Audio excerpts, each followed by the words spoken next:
meticulous. In 1863, on the banks of the Missouri River, the last chapter in the monumental undertaking of the Transcontinental Railroad began.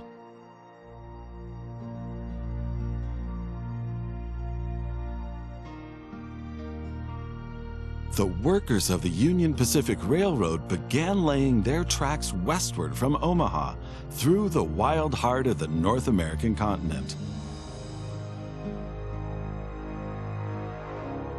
Massive challenges awaited them. Away from all civilization, the country was vast, the weather ruthless, and the challenges tremendously energy-sapping. But there was a masterstroke of modern engineering to be accomplished. To tame the wilderness and to conquer it with steel, fire, and steam. Never before had anything like this been ventured, but the time was ripe. Greetings. My name is Thomas Clark Durand. Exactly, the head of Union Pacific.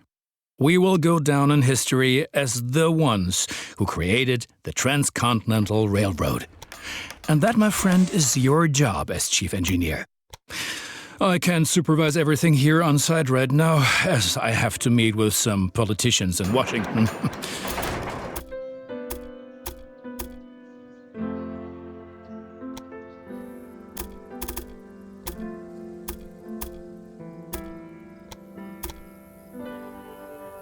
First, you should familiarize yourself with the basic controls.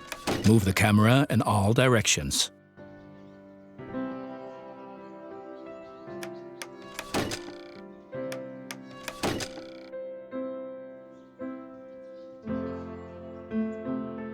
Now test the camera's zoom function.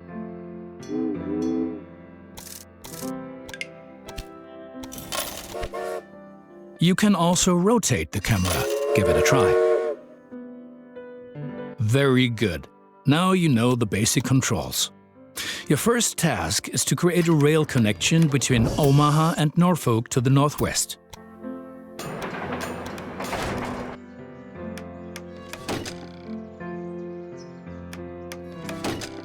Both cities will need a station for this. You already have a station in Omaha, but you still need to build one in Norfolk. To do this, switch to building construction mode.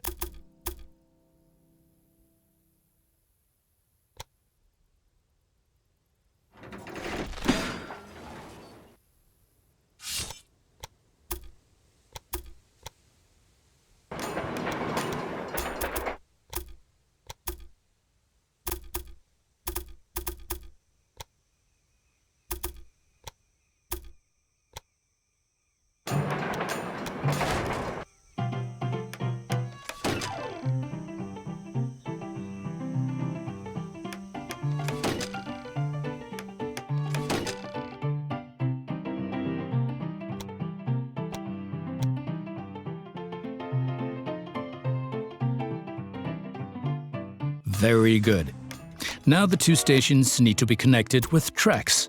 To do this, switch to track construction mode. Now plan the tracks between the stations in Norfolk and Omaha.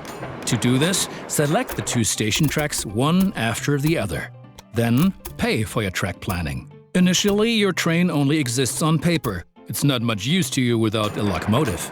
Additionally, each train needs a rail line that passes through all the stations it should stop at. Now join your two stations to the rail line by selecting them one after the other.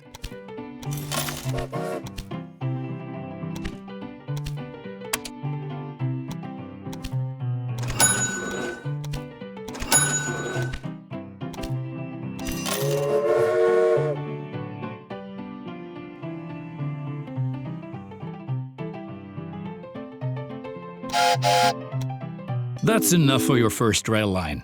Now confirm it so it becomes active. Very good. Now you can see the journey your train will take. If there is something to transport, the train will automatically take it.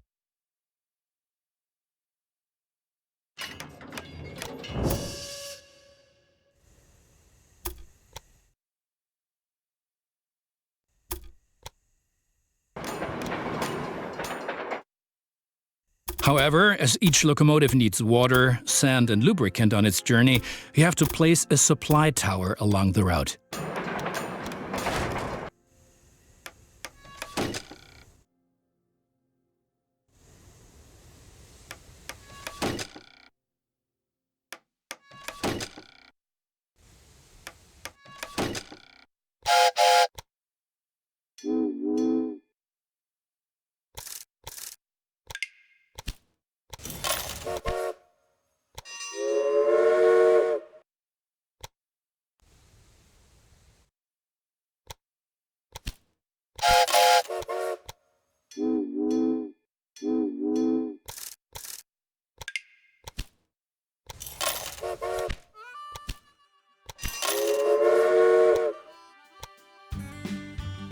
Very good.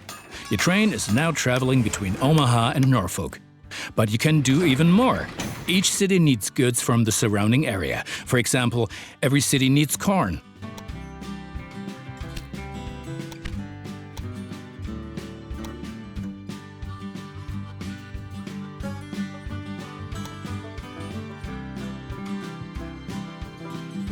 Look, there is a corn farm near Omaha.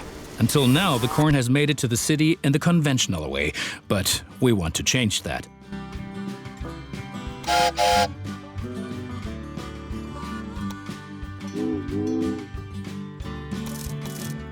And now things are getting tricky as we have to deal with the logistical problem. As Norfolk should also enjoy fresh corn, there will soon be 2 trains traveling on the stretch of track between Omaha and Norfolk. Of course, this will then result in a conflict.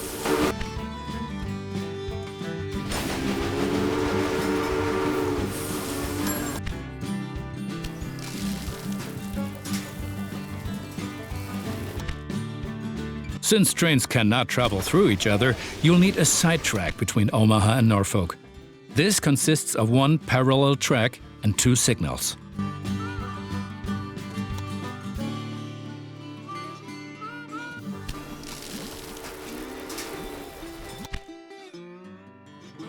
Excellent. However, your trains won't necessarily use the sidetrack, as they generally always take the shortest route. For this reason, you also have to specify the direction of travel on each parallel track.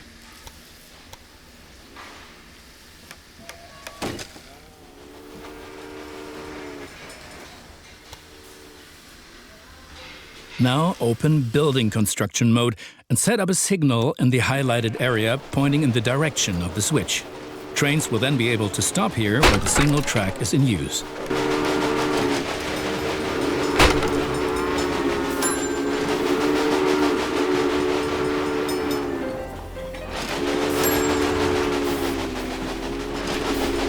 Now make sure that the track can only be traveled in one direction. For this purpose, set the signal so that trains coming from the opposite direction cannot pass. Excellent. Now do the same on the parallel track so that each parallel track has a different direction.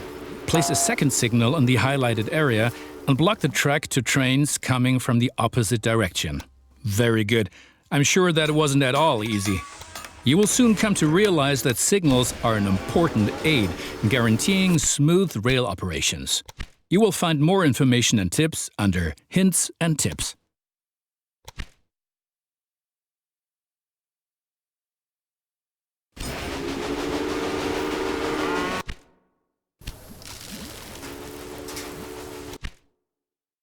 Now assemble a new train and give it a locomotive and a rail line.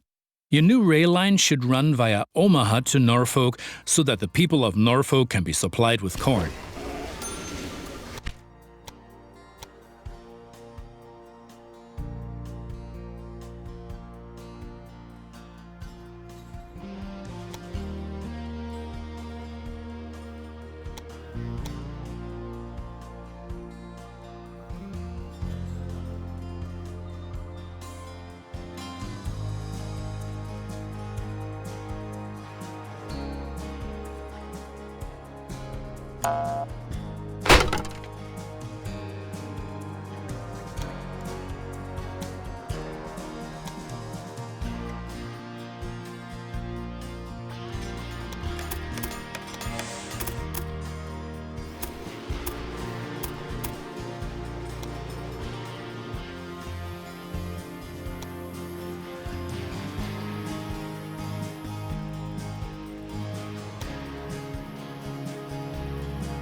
Excellent. The corn farm will automatically make use of your train because the cities along your rail line are demanding corn. Conventional transportation is much more costly for the farm.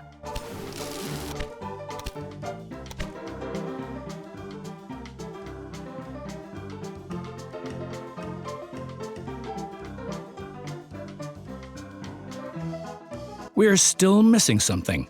Locomotives wear out over time and need to be regularly maintained so they can perform their duties more reliably. For this purpose, there needs to be at least one maintenance building on each rail line where locomotives can be serviced if necessary.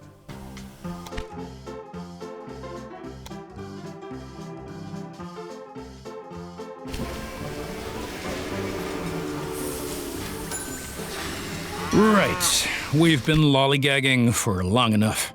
I need to return to Washington for further miserable negotiations with our representatives of the people. I've written a task list for you. Take a look at it and complete the tasks within the given time period. Do not disappoint me. Ah, yes, and I've seen you've blown almost all of your seed capital. I don't want to be like that, so I'm giving you a little cash injection, but be more careful from now on.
Good. That's finished. You're making progress.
Those politicians in Washington get on one's nerves.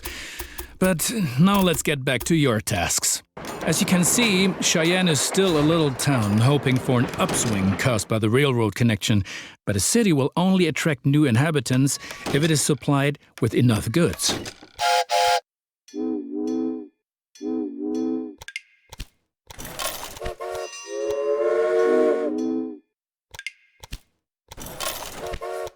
Cities receive basic goods from the surrounding area. If you construct stations in the right places and establish rail lines, your trains will be used to transport goods and you will make profits for transportation. But for this, you have to know what goods a city actually needs.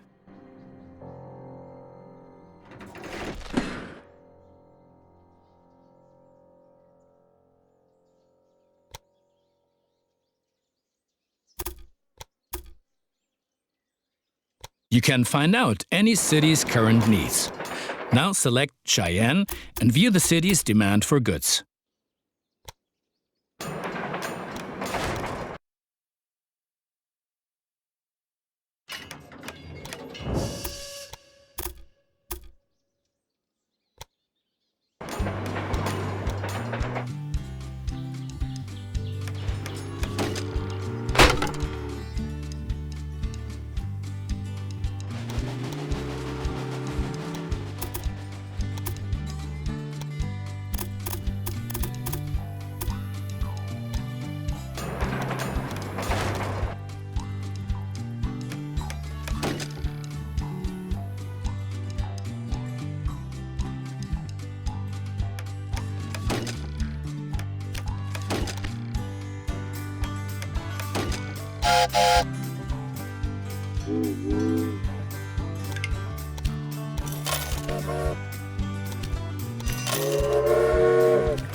Do you know that many people call the vast stretch of land between the Mississippi and California the Great American Desert? Those fools. Once my railroad has opened everything up, the value of these lands will go through the roof.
Well done.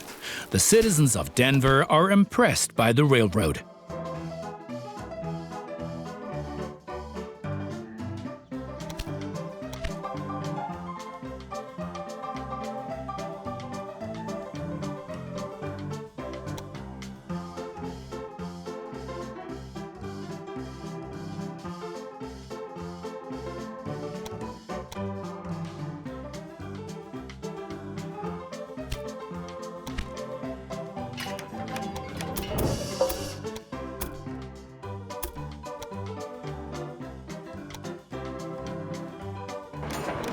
Excellent. Cheyenne is becoming a major railroad hub, and the credit is all ours.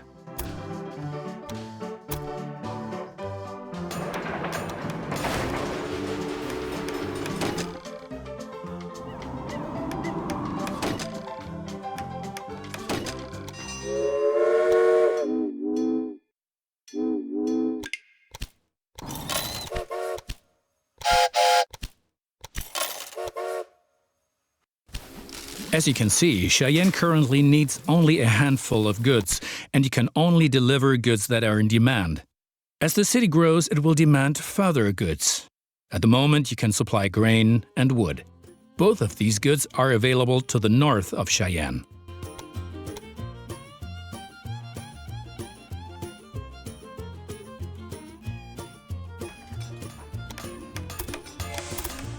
Connect Cheyenne to a timber business and a wheat farm, and establish a new rail line that connects them both to Cheyenne. Cheyenne will flourish thanks to you. And for each mile of track that we lay, we receive 10 square miles of land. The politicians have no idea of the value of the assets they're giving away, but that stays between us.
Now you've managed to cross the Great Plains. A masterpiece.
Well done. The city will soon grow. You can see how well it is being supplied at any time in the city dialogue. Basically, a city will grow once its demands are sufficiently met. I think you have learned enough. Complete the rest of your tasks.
Yes, one more thing.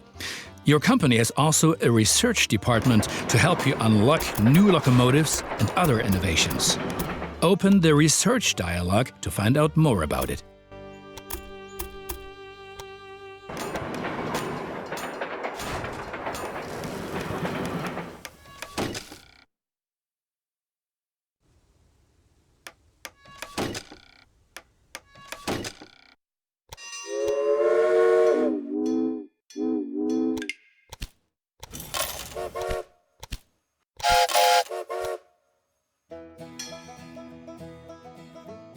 Here you will find the advances that can be achieved in the current era. Advances from previous eras are usually already active, but what the future holds, we do not know.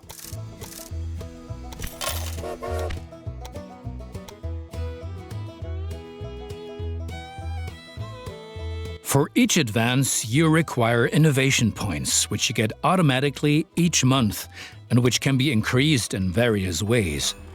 Now, take a look around here and then unlock an innovation of your choosing. How about a new locomotive? My opponents say I'm lining my own pockets. These are, of course, hideous lies. And look at it this way. With the profits I'm making, I can invest much more.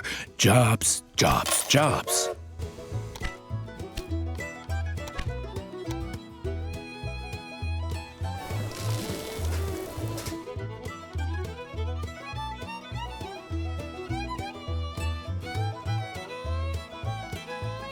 I have to wrangle with a lot of competitors, but if one person really gets on my nerves, then it's that Beatrix von Pomp.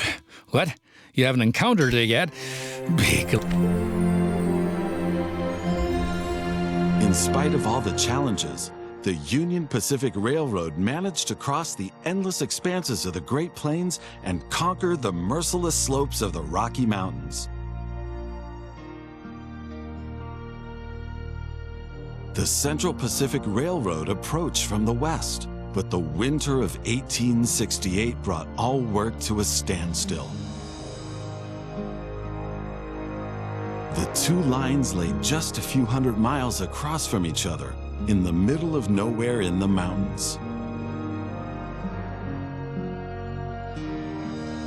The dream of the first transcontinental railroad seemed to be within touching distance, but was buried by house-high masses of snow and blown away by icy snowstorms, a dream that had begun almost 4 decades before.